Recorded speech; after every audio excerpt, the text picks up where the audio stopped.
తాకట్టులో ఉన్న బంగారాన్ని విడిపించి ఆ రోజున్న మార్కెట్ ధర కట్టి మిగిలిన డబ్బును మీకు అందిస్తుంది ఎస్వీఎస్ గోల్డ్. నమస్కారం, వెల్కమ్ టు ఐ డ్రీమ్. ధర్మ మార్గం విత్ విజిత కార్యక్రమానికి స్వాగతం.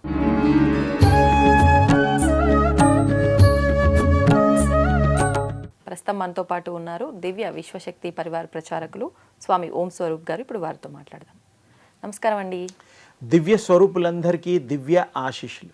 అయితే అమావాస్య అనగానే ప్రతి ఒక్కరి దృష్టిలో ఏదో ఒక చెడు భావన, ఏదో మనకు చెడు చేస్తుంది అన్నట్లుగా భయపడుతూ ఉంటారు. కొంతమంది అయితే మరీ చాదస్తం కింద తయారైపోయి ఉంటారు. అమావాస్య రోజు బయటికి వెళ్ళొద్దని, అమావాస్య రోజు ఇది చేయొద్దు అది చేయొద్దు అని చెప్పి కొన్ని కట్టుబాట్లు కూడా వాళ్ళు పెట్టుకుంటారు. పక్క వాళ్ళకు కూడా అవన్నీ ఆచరించాలని చెప్తూ ఉంటారు, అంటించేస్తారు. అసలు నిజంగా అమావాస్య అనేది అంత చెడు ప్రభావం ఉంటుందా? అసలు ఏంటి అమావాస్య గురించి తెలియజేయండి.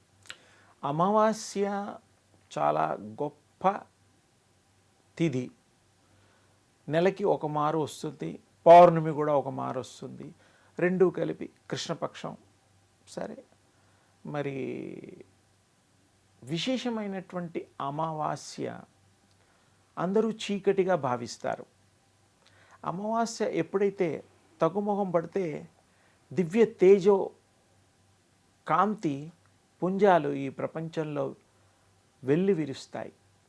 ధ్యానం చేసేవాళ్ళు, మంత్రం తీసుకునేవాళ్ళు, ఉపాసనలు చేసేవారు, సాధకులు, ఇలాంటి వాళ్ళు విశేషమైన పూజలు అన్నీ కూడా అమావాస్యనే ఎంచుకోవడం పరిపాటి. ఈ భారతదేశంలో తెలుగు రాష్ట్రాల్లో తప్ప, ఆంధ్ర తెలంగాణ క్లియర్గా చెప్తున్నా, మన వాళ్ళు అమావాస్యను ఎక్కువగా పాటించారు. అశుభంగాను భయభ్రాంతులు అవుతూ ఉంటారు. తమిళనాడు అమావాస్య రోజే చేస్తారు. అష్టమి మనం వాడం, వాళ్ళు అష్టమి రోజే మొదలు పెడతారు. నవములు అంటే ఏమిటి, వాళ్ళకి అది అచ్చొస్తుందా అంటే అమావాస్య రోజు నుండి వెలుగు మిగతా 15 రోజుల వరకు దినధాన్యాభివృద్ధి ప్రవర్ధమానమై వెలుతురు ఈ యొక్క ప్రకాశం విస్తరిస్తుంది, వ్యాపిస్తుంది ఈ ప్రపంచంలో. చీకటిలోంచి వెలుతురు మొదలయ్యే ఆ అమావాస్య ఎండింగ్, స్టార్టింగ్ ఏంటి, ఆ తేజస్సు. సరే, పాడ్యము అవి తిథులన్నీ ఓకే, అది కాదు. కానీ అసలు విషయం అమావాస్య చీకటితో కూడుకున్నది అనేటువంటి భావన. మనం అమావాస్యని కూడా ఆ రోజు మరి కాంతి గురించి మాట్లాడితే చంద్రుడు మరి వారి కళలు ఇవన్నీ కూడా తగ్గుముఖంలో ఉంటాయి కాబట్టి, ఆ తర్వాత ప్రజ్వలించే సూర్య తేజస్సు పౌర్ణమి వరకు కూడా రోజు రోజు పెరుగుతూ ఉంటుంది. అమావాస్య రోజు ఆ చంద్రుడి కళలు తగ్గుతూ ఉంటాయి, మనం చూడొచ్చు. అంటే అందుకని అమావాస్య నుంచి పెరిగే ఆ ఇది నిజానికి మరి అది చాలా పవిత్రమైనటువంటిది, అందరికీ శుభదాయకమైనటువంటిది. అమావాస్య తర్వాత మొదలయ్యేది, అది క్లారిటీ ఉంది మనకి. అందుకని అమావాస్య రోజు తల్లులు, అమ్మాయిలు పుట్టిన లక్ష్మీ తల్లులుగా, ఇంకా ముఖ్యంగా మన దీపావళి అమావాస్య లక్ష్మీ పూజలు కూడా మనం అమావాస్య టైంలోనే చేస్తాం. అప్పుడు శుభమైనటువంటిది, అప్పుడు లక్ష్మీప్రదమైనటువంటిది. మామూలు అమావాస్యల్లో ఎందుకు ఆ స్థితిని మనం గ్రహించడం లేదు అనేది ఒక ప్రశ్నార్థకమే. కానీ ప్రతి అమావాస్య మంచిదే. మీ హృదయం బాగుండాలి, ఆలోచన బాగుండాలి. మన ఆలోచన బాగున్నప్పుడు సత్ ఆలోచనలు, సతభిప్రాయాలు కలుగుతాయి.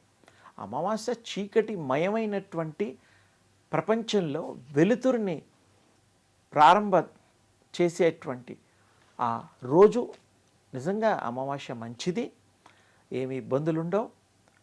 మరి నార్త్లో కూడా అమావాస్య గురించి చాలా విశేషంగా చెప్పుకుంటారు. మన కేరళలో కూడా అమావాస్య పూజలు ఇవన్నీ కూడాను ఎక్కువగా ఇంపార్టెంట్ ఉండే మంత్రదీక్షలు ఇస్తారు అమావాస్య రోజు. సాధనలు ఉంటాయి, దేవతా సాధనలు కూడా ఉంటాయి. మరి అవన్నీ మరి మంచివి కాబట్టి, శక్తిమంతము కాబట్టి కదా వాళ్ళు చేస్తారు, లేకపోతే వాళ్ళు చేయరు కదా. అవును. మనం భయపడ్డట్టుగా వాళ్ళు ఆ జోలికి పోయేవాళ్ళు కాదు. కానీ అమావాస్య చాలా శక్తివంతము. ఆ యొక్క పరాత్పరి శక్తితో కూడినటువంటి ఆదిపరాశక్తికి సంబంధించినటువంటి ఆ దివ్య కళలు, శక్తి ఉపాసకులకు కూడా ఎంతో ప్రీతిపాత్రమైనటువంటి అమావాస్య చాలా మంచిది. అమావాస్య రోజు ధ్యానం చేసేవాళ్ళు బోల్డు మంది, కోకొల్లలు. అందుకని ఆ రోజు నిశ్శబ్దానికి మారుపేరు. ప్రపంచంలో న్యూట్రల్ ఫోర్సెస్ ఉంటాయి, అదొక వలయం, అదొక మరి ఆవరణ.